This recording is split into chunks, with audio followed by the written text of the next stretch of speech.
Magandang umaga sa ating lahat. Narito tayo sa press conference ng Philippine Statistics Authority para sa paunang resulta ng May 2025 Labor Force Survey.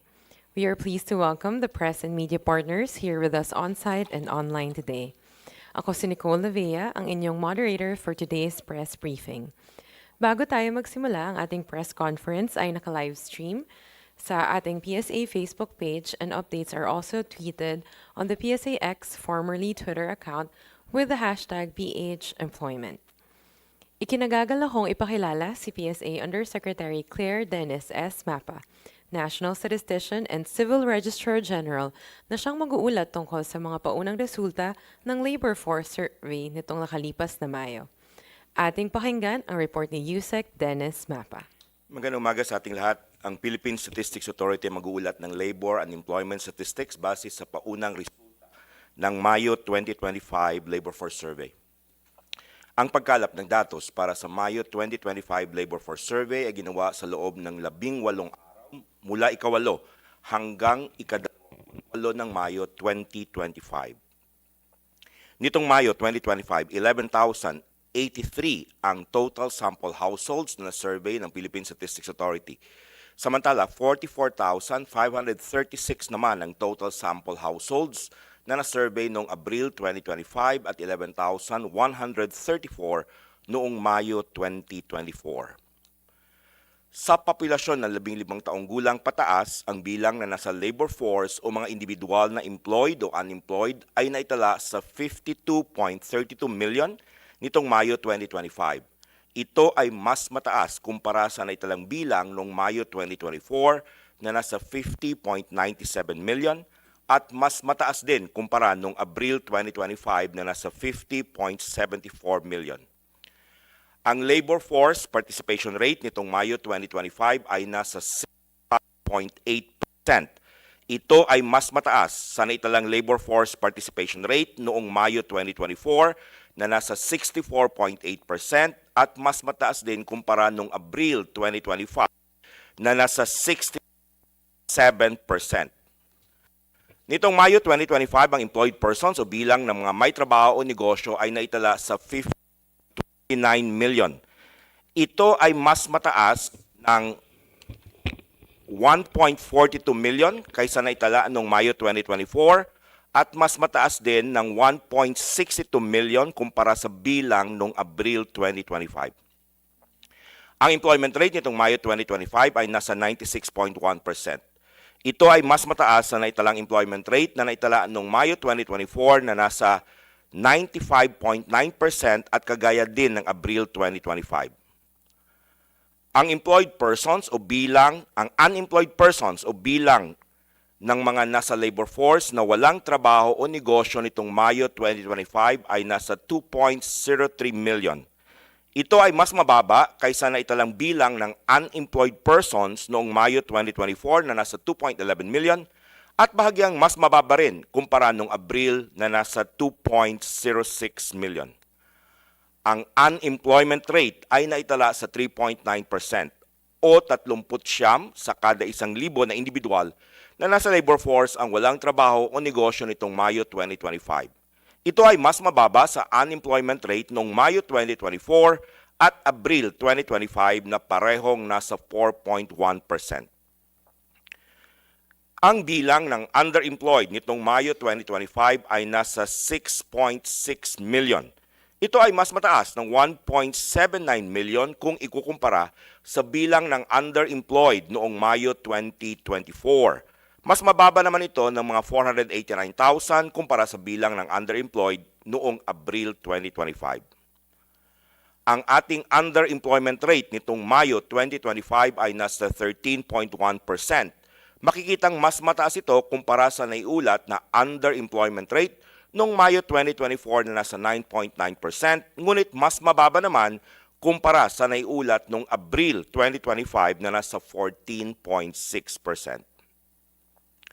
Kung atin namang susuriin ang mga datos ayon sa kasarian, sa buwan ng Mayo 2025, ang labor force participation rate ng mga kalalakihan ay nasa 75.8%.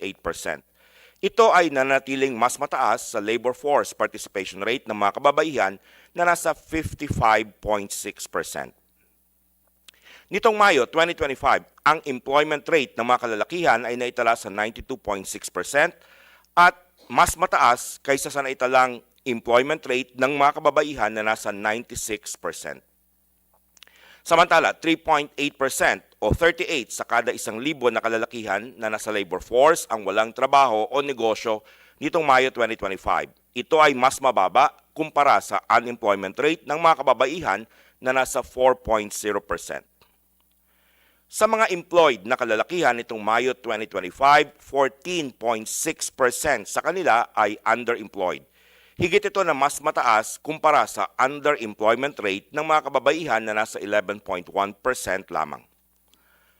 Kung ang datos ng pangunahing sektor naman ng ating susuriin nitong Mayo 2025, ang services sector pa rin ang nananatiling bumubuo sa may pinakamalaking bahagi ng labor force na may 61.8% share.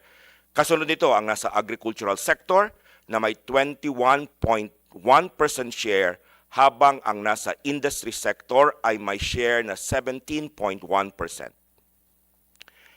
Kung ikukumpara ang bilang ng may trabaho o negosyo sa mga subsectors nitong Mayo 2025 at Mayo 2024, ang mga subsectors na may pinakamalaking pagtaas sa bilang ng may trabaho o negosyo ay ang mga sumusunod. Nasa wholesale and retail trade, repair of motor vehicles and motorcycles na may dagdag na 489,000. Ang may pinakamalaking pagtaas sa bilang ng employed ay mula sa retail sale in non-specialized stores with food beverages or tobacco predominating, nasa retail sale via stalls and market of food, beverages, and tobacco products at sale of motor vehicles. Pangalawa, ang agriculture and forestry na may dagdag na 469,000, tumaas ang bilang ng employed sa growing of corn, except young corn o vegetable, growing of paddy rice, at growing of spices, aromatic drug, and pharmaceutical crops. Pangatlo, ang administrative and support service activities na may dagdag na 371,000.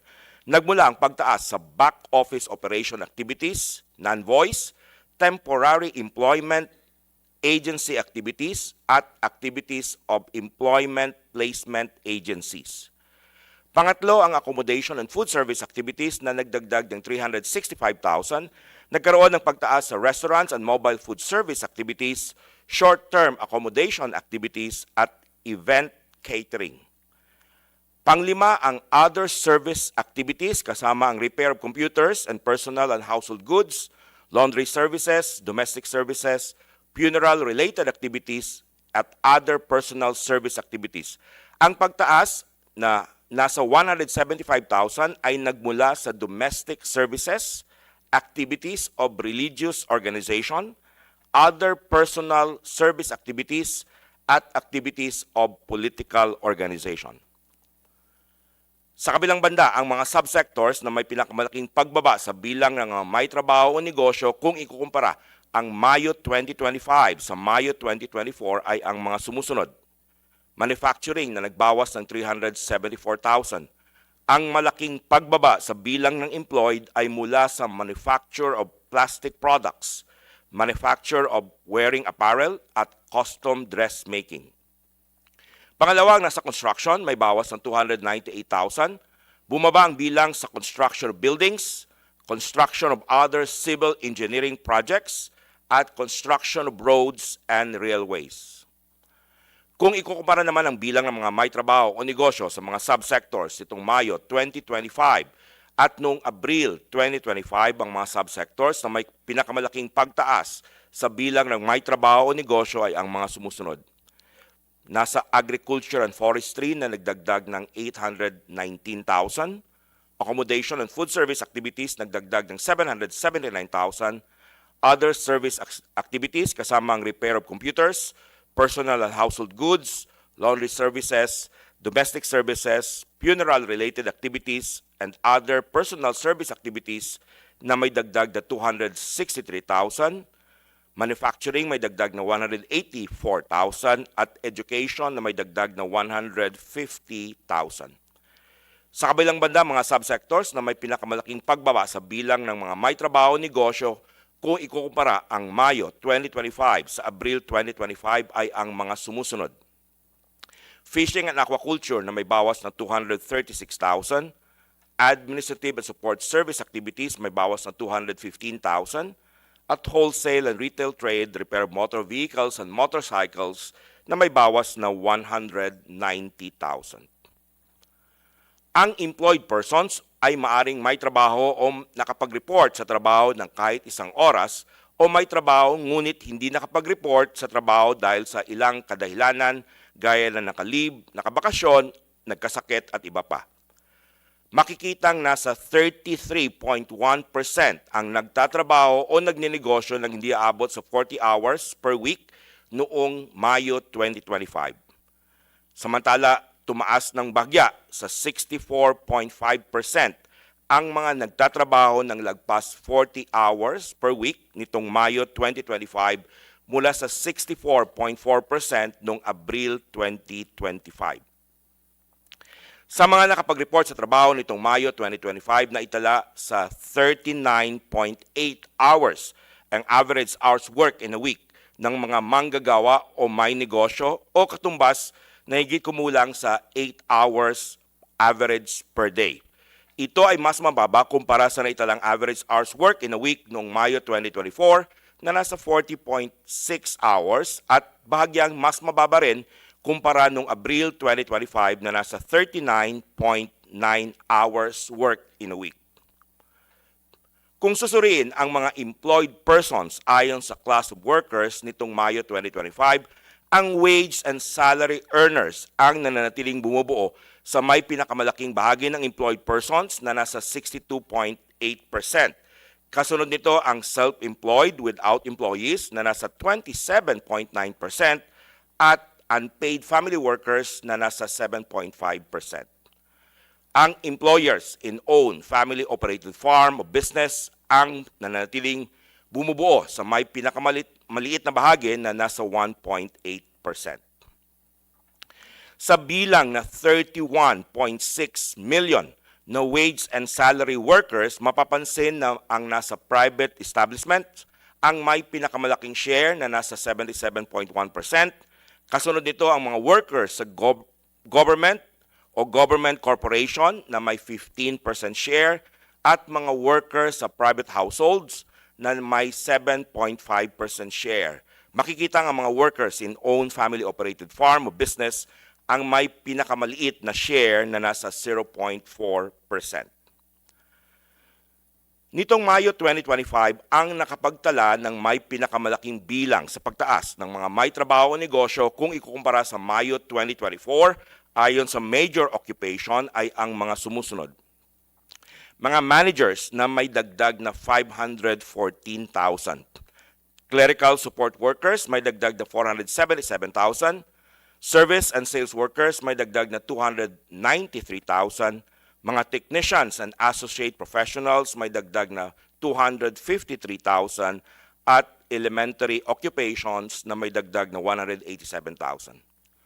Sa kabilang banda, ang major occupation group na may pinakamalaking pagbaba sa bilang ng may trabaho o negosyo kung ikukumpara ang Mayo 2025 sa Mayo 2024 ay ang mga plant and machine operators and assemblers na nagbawas ng 333,000. Kung ikukumpara naman ang bilang ng may trabaho o negosyo sa mga major occupation nitong Mayo 2025 sa Abril 2025, ang mga major occupations na may pinakamalaking pagtaas sa bilang ng may trabaho o negosyo ay ang mga sumusunod.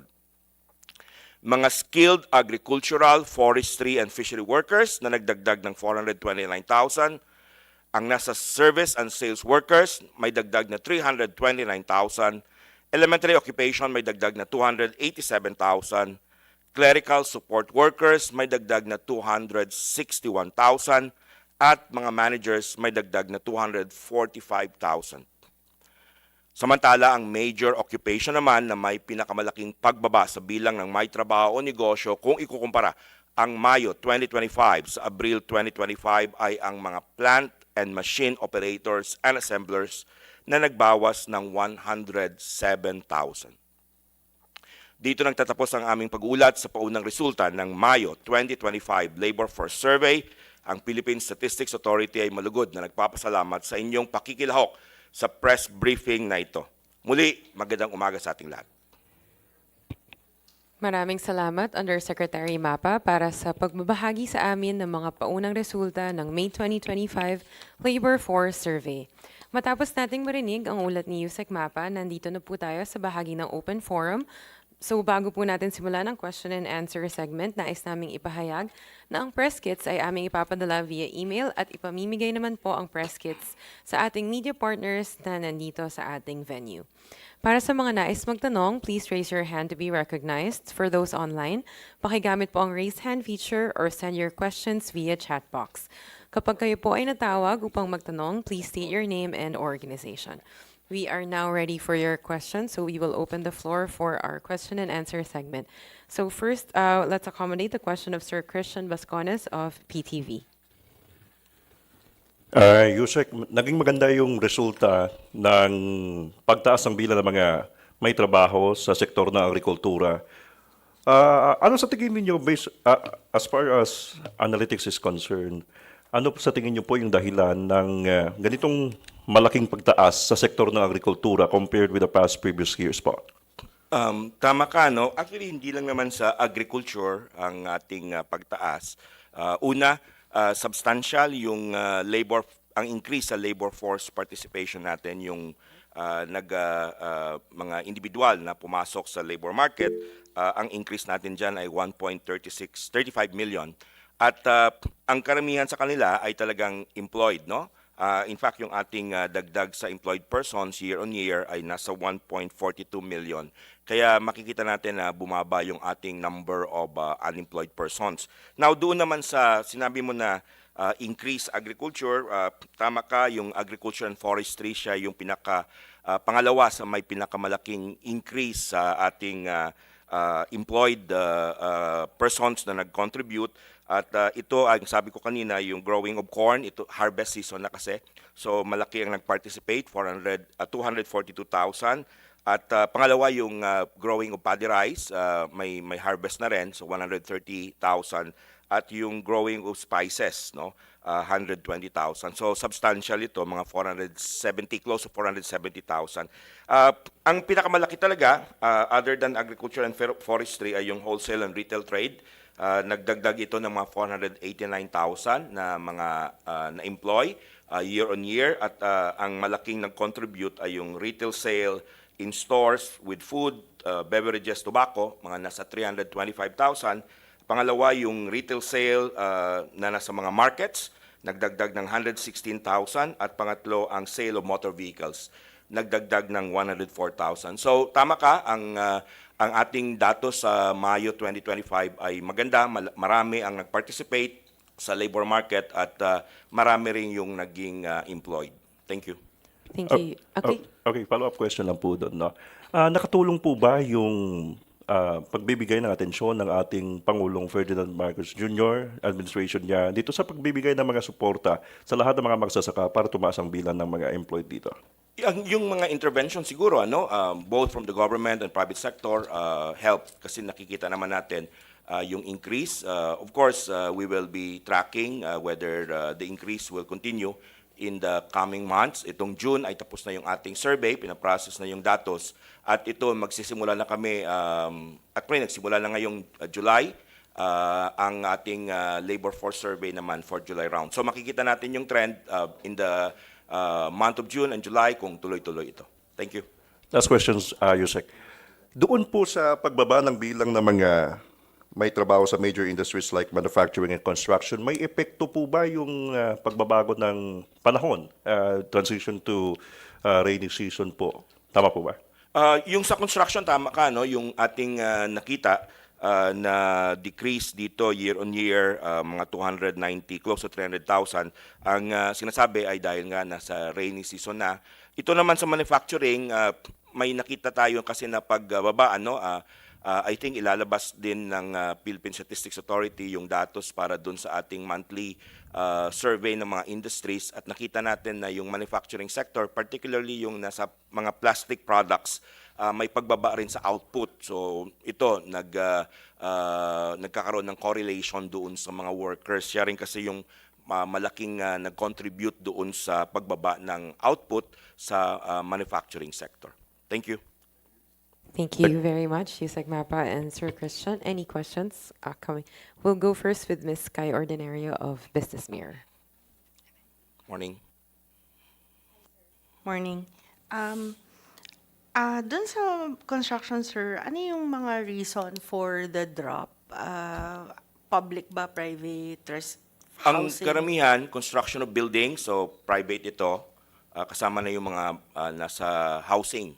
At ang isang sinasabi dito, una yung by sector tayo, private establishment, halos more than 324,000. Ano? Ang sa government, wala masyado sa construction. So private ito.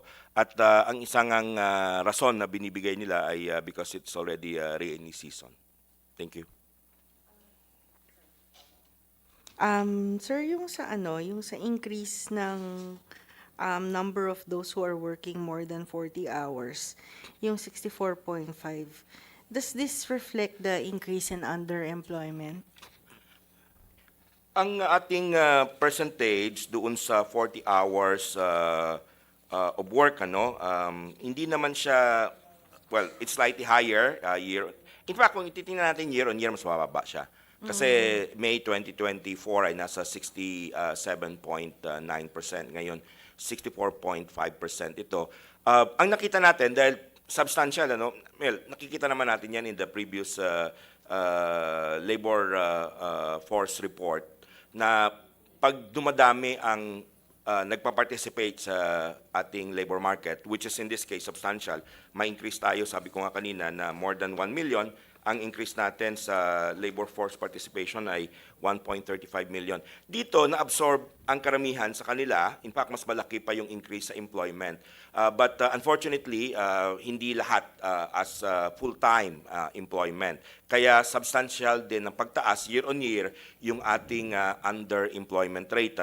Yung underemployment rate natin last year, May 2024, ay nasa 9.9% lang. Tumaas ito ng 13.1% in terms of numbers. Tumaas ito ng mga nasa 1.79 million. So yung mga pumasok sa labor market, while they were employed, not all of them were employed like full-time, so they contributed also to the underemployment rate. Sir, sorry, in relation to that, kasi bumagsak yung number of hours in total, so how do you relate that to? Yung na talaga, yung ating visible underemployment ay tumaas. Doon sa ating increase ng 1.79 million year on year in the underemployment, ang significant dito ay yung visible underemployed, which these are the workers who work less than 40 hours. Ang number nila ay nag-increase ng mga 951,000, and this is significantly higher year on year. So ito yon, yung parang naging employed ka pero hindi parang part-time lang, hindi siya talaga full 40 hours. That happens when more are actually joining the labor market. Thank you. Last na, dun sa increase ng employment, saan nanggaling yung increase in terms of age or, thank you. Okay, yung ating increase sa employment rate, naka-spread dito sa age group. Pero ang kagandahan dito, yung employed persons natin year on year, ang karamihan na nag-contribute sa increase ay mga kababaihan. Ang increase nila ay about 846,000 at ang kalalakihan naman ay nasa 578,000. In terms of age group, ang marami ay yung nasa 15 to 24, nag-transition na from schooling to the labor market. Nagdagdag tayo dyan ng mga 423,000. Ang pangalawa ay yung age 35 to 44. Nagdagdag tayo ng mga 360,000. At yung last na malaki, age 55 to 64 years old, may dagdag na 306,000. So ito yung tatlong age group. Pero at naman nagkaroon ng increases. Thank you. Thank you, Yusek Dennis and Ms. Guy Ordinario. We have another question coming from Sir Adrian Halili of Business World. Hello, sir. Good morning. Morning. Sir, there was a decline in unemployment this month. What was the reason for it? Come again? For the drop, the 3.9% drop in unemployment. po, Okay. sir.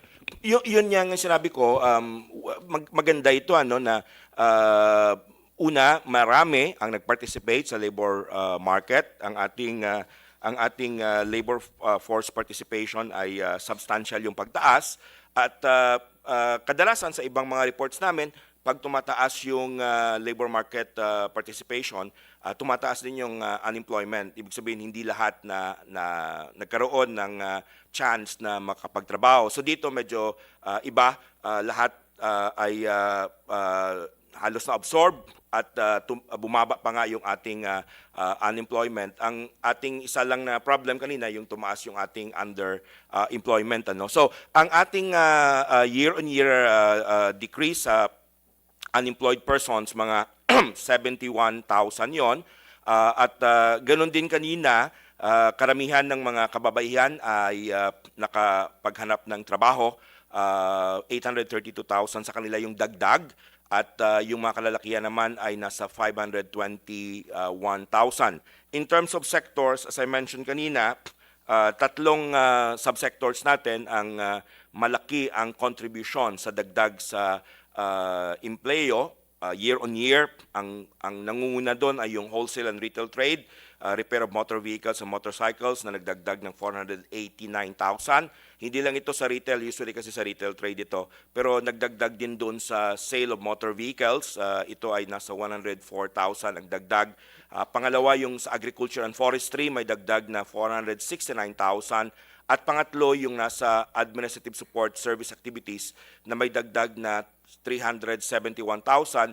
Ang karamihan dito ay galing sa back-end operation activities ng non-voice, 123,000.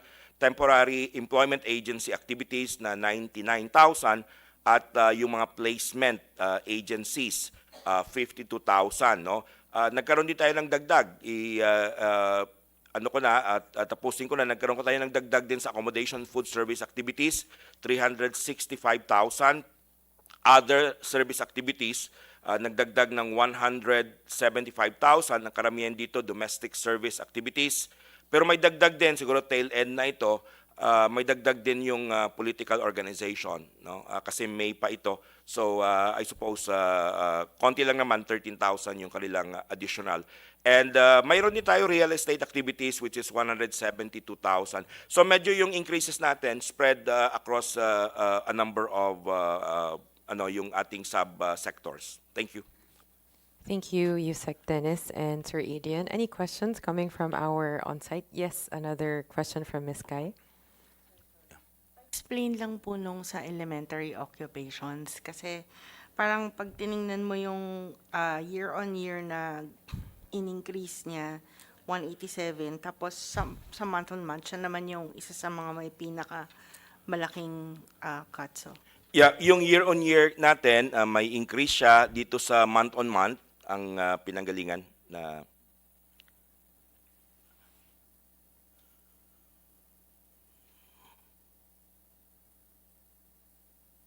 this is month-on-month, decrease. Yung ating elementary occupation, we have increase for year-on-year, which is 187,000, and then month-on-month of 287,000. Okay, yung karamihan ng increases natin sa year-on-year, month-on-month ay galing sa agriculture sector. Ito ay nagdagdag ng 429,000 rice farmers kasi harvest season, hog raising producers at corn farmers, related din dun sa kanina sa sinabi ko na sa ating harvest sa corn. Ang lahat sa kanila sa skilled agricultural, forestry and fishery workers, 429,000. Ang service and sales workers, may dagdag na 329,000. Mga shopkeepers ito, 153,000. Street food salespersons, kasi kanina, di ba, yung retail store, yung market, 105,000. Saka yung food service attendants, 101,000, no? Yung sa elementary occupation natin, mga taga-crop farm laborers, 294,000, at yung shelf fillers, 251,000, at domestic cleaners and helpers, kasi kanina na-mention natin yung sector na yon ay yung sa domestic services. So nagdagdag tayo rito ng about 113,000. So ito yung galing sa elementary occupation, yung mga crop farm laborers, mga shelf fillers sa grocery stores, at mga domestic cleaners and helpers. So sila yung nagkaroon ng dagdag sa ating employment. Thank you. Thank you, Anas and Ms. Kai. Last call for any questions coming from our media partners. Yes, Sir Jackie Pascual of ABS-CBN. Hi, good morning, Yusek. Morning. Yusek, just a question lang on the outlook with the rainy season now. Ano po yung monitor natin na trabaho or sector na that could affect because of the rainy season, like either mag-a-add or mababawasan? Thank you, sir. Ang isa nating tinitingnan, of course, i-report ng Philippine Statistics Authority yung second quarter value and volume o production sa agriculture and fisheries. So yun kasi yung isa sa tinitingnan natin. Nakita natin kanina yung agricultural sector, substantial yung ating workers din doon. Tinitingnan natin yung mga threats doon, of course, harvest season. So ang expectation natin ay magkakaroon ng increases, but of course we are also looking at may mga crops tayo na baka magkaroon ng problema. We got reports, for example, doon sa sugarcane natin sa Negros, nagkaroon ng mga pests. So titingnan natin yon, kinakolekta natin yung mga datos dyan. But isa yan sa mga tinitingnan natin. Usually, pag tumataas talaga yung ating value, volume of production in agriculture and fisheries, talagang tumataas din yung ating substantially yung pagtaas sa labor market natin. Ang isa nating tinitingnan din, of course, ay yung retail and wholesale trade, saka yung repair of motor vehicles and motorcycles. At ang isa, of course, yung ating manufacturing, related ito una sa ating domestic consumption at also din sa export. So ito ang mga tinitingnan natin, but ang isa sa mga magko-contribute but depending on the output nitong second quarter natin ay yung agricultural sector. Thank you. Thank you, Yusek Dennis and Sir Jackie. So if there are no more questions coming from our media partners, we'll be closing our Q&A segment. Before we end today's press conference, may we request our media partners to please accomplish a short evaluation form. So the link is sent to your emails and in the Zoom chat. So this is for your feedback in the improvement of our conduct of our press briefings. So with that, we would like to thank you all for joining us in the preliminary results of the May 2025 Labor Force Survey Press Conference. We hope for your continued support in communicating statistics to the public, and you may visit our official website, psa.gov.ph, for more updates. Once again, I'm Nicole Navea of the PSA. Maraming salamat at magandang araw po sa ating lahat. Thank you.